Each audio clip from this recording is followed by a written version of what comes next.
खातिर भेंट छौरी ससुरा में येबो पारल जी बिस्कुट तो रखिएबो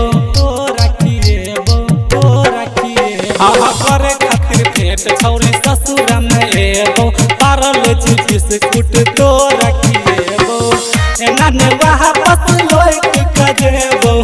एना ने वापस लौट के जेबो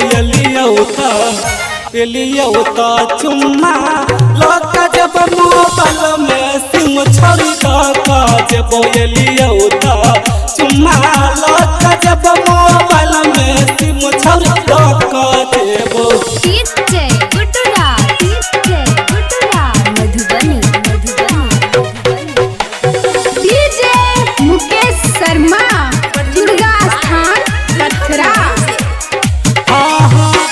नैहर में करत छेला हमरा सब भेट गे रोज रोज खियाबै छलियो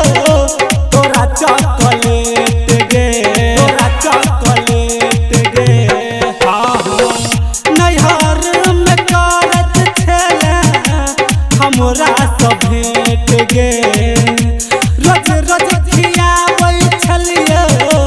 तोरा चॉकलेट करे खातिर भेंट छौरी ससुरा में एबो पारल जी बिस्कुट तो रखिएबो एना ने वापस लौट के जेबो एना ने वापस लौट के जेबो एलियो त चुम्मा लक जब मोबाइल में सिम छोड़ी द जेबो एलियो त चुम्मा लक जब मोबाइल में सिम छोड़ी द जेबो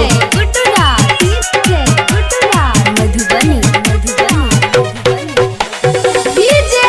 मुकेश शर्मा दुर्गा स्थान कथरा राइटर कमलत के तू बतिया के मान ले डीजे गुटुराज के रानी प्यार पहचान ले